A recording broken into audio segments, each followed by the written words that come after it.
పెద్దపల్లి జిల్లా రామగుండం నగరపాలక సంస్థ పరిధిలోని జంగాలపల్లిలో డబుల్ బెడ్రూమ్ ఇండ్లకు భూగర్భ మంచినీటి సరఫరా అభివృద్ధి పనులకు రామగుండం ఎమ్మెల్యే మక్కర్ సింగ్ రాజ్ ఠాకూర్ ప్రారంభోత్సవం చేశారు. బీఆర్ఎస్ ప్రభుత్వం పేదల ఆశలతో ఆటలాడుకుందని, డబుల్ బెడ్రూమ్ ఇస్తామని చెప్పి ఓట్లు దండుకుందని ఆయన విమర్శించారు. కేసీఆర్ ప్రభుత్వం అసంపూర్తిగా వదిలేసిన డబుల్ బెడ్రూమ్ ఇండ్లను సకల సౌకర్యాలతో పూర్తి చేసి ఇవ్వనున్నట్లు ఆయన చెప్పారు. డబుల్ బెడ్రూమ్ ఇండ్ల నిర్మాణానికి కాంగ్రెస్ సర్కార్ ప్రతిష్టాత్మకంగా చేపట్టి పూర్తి చేసిందని రామగుండం నగరపాలక సంస్థ కమిషనర్ అరుణశ్రీ తెలిపారు.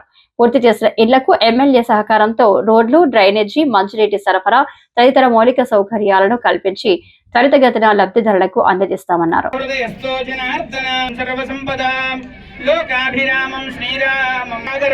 శ్రీమన్మహాగణాధిపతయే నమః. ముహూర్తకాలే నమానాం గ్రహాణామత్యంత ఆనుకూల్య. ఓం భద్రం కరణే విష్ణయమా దేవాయే దుష్టువాగం సుస్తునోభిః విషేమ దేవహితం యదాయుః.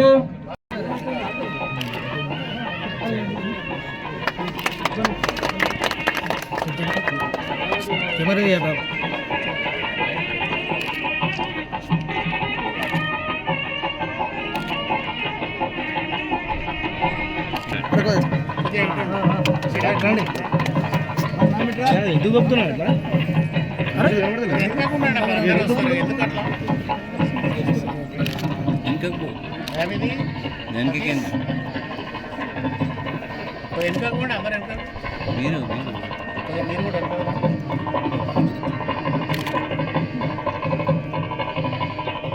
ఎంత రానా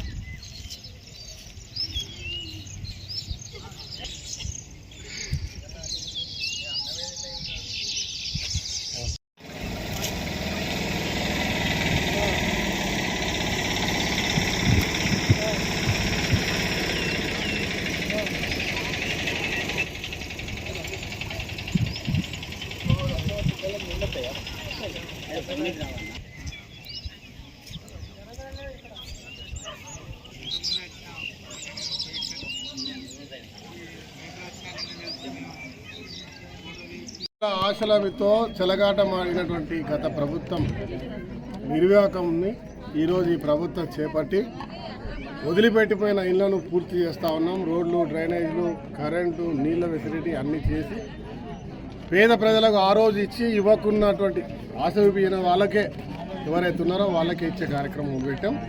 ఇది ప్రభుత్వ చిత్తశుద్ధి, రేవంత్ రెడ్డి గారి యొక్క ఆశయం. ఈ ప్రభుత్వం పేద ప్రజలకు మంచి చేయాలి ఒక సంకల్పాన్ని, వారి యొక్క కళను నిజం చేస్తూ ఉన్నాం. ప్రతి ఒక్క పేదవాడికి ఇల్లు ఇచ్చే కార్యక్రమంలో భాగంగా ఇది కూడా చేస్తాం. ధన్యవాదాలు.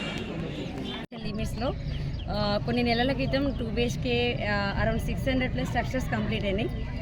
వేరియస్ బ్లాక్స్లో R&B డిపార్ట్మెంట్ టేకప్ చేశారు. బట్ దానికి ఏమైందంటే మనకి చాలా వరకు బెనిఫిషరీ సెలక్షన్ కూడా రెవెన్యూ డిపార్ట్మెంట్ చేసిన తర్వాత వాళ్ళకి అకామిడేట్ చేయడానికి బేసిక్ ఇన్ఫ్రాస్ట్రక్చర్ ఏదైతే ఉందో అని మనకు కావాల్సిన మినిమం డ్రింకింగ్ వాటర్ సప్లై, అదేవిధంగా సీవేజ్ వర్క్స్ లైక్ UGD కానీ, drainage system and electricity, road work, ఈ వర్క్స్ అన్నీ లేకపోవడం వల్ల అక్కడ బెనిఫిషరీస్ని మనం అకామిడేట్ చేయడానికి స్కోప్ లేదు. దానివల్ల మనము గవర్నమెంట్కి త్రూ ఎమ్మెల్యే గారు నుంచి కూడా మాకు రిక్వెస్ట్ వచ్చింది. సో కలెక్టర్ గారికి మేము ప్రాసెస్ చేసి 10 crores మనకి శాంక్షన్ చేయడం జరిగింది గవర్నమెంట్ నుంచి. సో దాంట్లో వేరియస్ డిపార్ట్మెంట్ ఎగ్జిక్యూటివ్ ఏజెన్సీని కలెక్టర్ గారు ఆర్డర్స్ ఇచ్చారు. Drinking water supply municipal department, అదేవిధంగా electricity NPDC and sewage works, UGD works వచ్చేసి R&B డిపార్ట్మెంట్ టేకప్ చేయాలని డైరెక్షన్స్ ఇవ్వడం జరిగింది. సో మనం వీళ్ళంతా త్వరగా ఇది కంప్లీట్ చేసి బెనిఫిషరీ ఎవరైతే మనం సెలెక్ట్ చేస్తారో రెవెన్యూ డిపార్ట్మెంట్స్ నుంచి తొందరగా మనం అకామిడేట్ చేయడానికి మేము కూడా ప్రయత్నం చేస్తాం.